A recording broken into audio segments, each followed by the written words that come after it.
Welcome back. We are still covering the fundamentals of digital marketing, and in this chapter 1.2, we'll go into detail about the key activities required to implement digital marketing across different digital platforms. Before we get into that, let's do a quick recap of chapter 1.2, where we covered the definition fundamentals of digital marketing.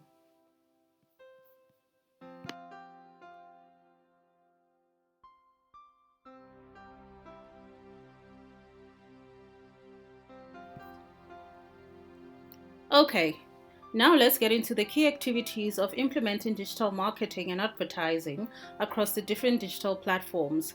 We start with social media marketing as a form of digital marketing. We can simply define social media marketing as the marketing and advertising of a company's mission, products, or services to audiences on social media platforms. The first key activity of any social media marketing campaign we're going to cover is content planning. This involves conceptualizing, designing, and developing the kind of content you're going to use to communicate your message to social media users in order to arrive at the objective of your marketing or advertising campaign. Decisions such as what type of media you're going to use, as in, are you going to use text, videos, or a combination of both? These are the kinds of things to consider when going through the content planning process. All of these will largely depend on the profile of audiences you're trying to reach and across which digital platforms. Different platforms require a different approach. For example, depending on the profile of your target audience, text content might be more effective for Twitter, whereas it might be more prudent to include video and image content for Instagram.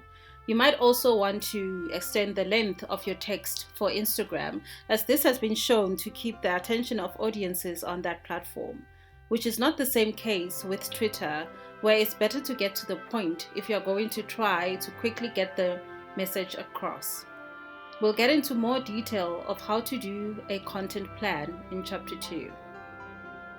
Once you've planned your content and decided what kind of media you're going to use, you then need to actually develop your content. Depending on your content development skill set, you might need to engage the services of a graphic designer. You would also need to write what we call copy, which is the text or audio, that is words, that you're going to use to deliver your message or engage your audiences. This is what we call copywriting. There are many automation tools available to help you with your content development creative works, such as copywriting and developing visual content. Canva, for example, is great for design and developing visual content, such as videos and creative images. There are also tools such as ChatGPT to help you with your copywriting. What's important is making sure that your message resonates with your intended target audience. It's up to you to decide how you want to approach it, whether to do it manually and use your own words and writing ability to deliver an authentic message, or to augment your writing skills with input from a tool to rearrange your sentences and use more impactful words. It's entirely up to you. Now that you have your content plan and your portfolio of content, you would then need to develop a posting schedule to determine when and where to post what content and how frequently, as well as to automate the content scheduling to ensure you don't have to wake up every day to post content. The most common social media platforms have embedded content scheduling functionality within the platform where you can schedule content from 3 months to a year or more. There are also scheduling tools that allow you to schedule content across different social media platforms at one go. Canva and Buffer come to mind, but do your own research and choose the one you deem best for you. Just be careful not to fall into the trap of posting the same content in the same format at the same time on different social media platforms. Remember, each platform has different dynamics in terms of what type of content users are most likely to engage, as well as the optimal time to post in order to get the best shot at engaging a larger audience. So you will have to take these into account. Sometimes it might be difficult to either reach a greater audience or to reach the type of audience profile you want. There's no point in reaching 10,000 users when 60% of them are men and you're advertising feminine hygiene products. Yes, sure, you can operate on the premise that they'll tell their partners, and that's how you'll reach your intended audience. But that assumes that one, they actually have partners, and two, their partners are female. That's a long winded and very ineffective way of targeting an audience. Paid advertising is one way of getting around this problem, where you can define the type of audience you want to target. There are many forms of paid advertising, the most common one being using the social media platform's paid advertising engine.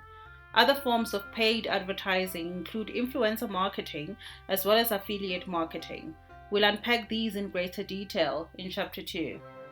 The most common and effective way of measuring whether these activities are successful or not is to assess the extent to which users in general engage the content, as well as how many of these users actually match the target audience profile of your campaign.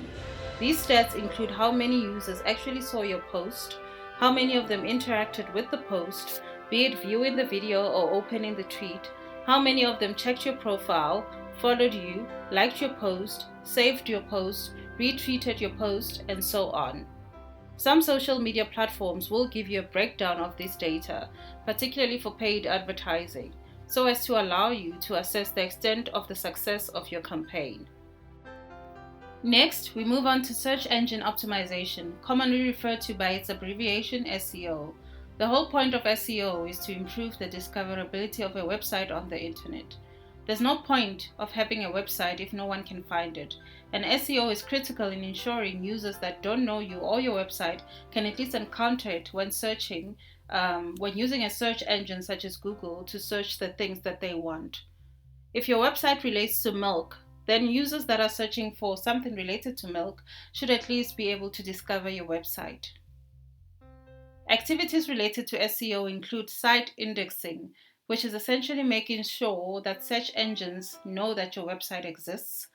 Content optimization, which relates to making sure there are enough keywords in your website content that match popular keywords such that your website can be found, as well as search engine paid advertising, where you pay Google, for example, to make sure your website gets rated higher in search results, or even gets featured on the paid promo bar on the search engine, as well as the search engine's affiliate platforms such as Gmail, for example. Other outputs of SEO include getting more traffic to your website, as well as getting more users to click through your site and engage your site content. Next, we move on to websites and web platforms. The simplest form of a destination on the web is a website. Websites are a form of digital marketing in that they give all sorts of entities, including individuals, a digital destination of curated identity content where members of their target audience can find them and see what they are all about in order to facilitate a given outcome, typically a transaction of sorts. It is sort of a digital office front or storefront. Websites come in many forms. Business to business often make use of standard websites as their primary digital identity, whereas retailer websites are often online stores that facilitate the retailing of goods and services. And individuals often make use of blogs in order to connect with target audiences, often to raise awareness on a topic that they are passionate about or to facilitate what popular culture calls the gig economy. The way in which a website looks, the colors, images, and general aesthetic and feel is a core element of the user interface. The manner in which one moves across the website from page to page, clicking buttons and links that take you to various places on the website. This movement is called a user journey because you're essentially journeying across the website. The ease and enjoyment with which you move across the website and interact with it is called the user experience, and it can be good or bad depending on the design of the website. Typically, a website is considered good if it's easy for users to journey across it and find things that they're looking for, and bad if users find it difficult to interact with it. Also, the quality of the content and the way this content is managed often significantly contributes to the effectiveness of the website in attracting and engaging audiences. Business-to-business websites often keep the same content for long periods of time, with the exception of when the website has an articles page or blog page. Retail websites often have to update and manage content, from product promotions on their landing pages and the list of products and services in their catalog. And of course, a website might as well not exist without SEO. One way to effectively manage the SEO of a website is to make sure the content on the website contains a lot of common, easily discoverable, yet somewhat unique keywords so that it comes up easier in search results. For example, if the website is about baking, keywords such as cake, bread, dough, for example, should feature prominently on the website.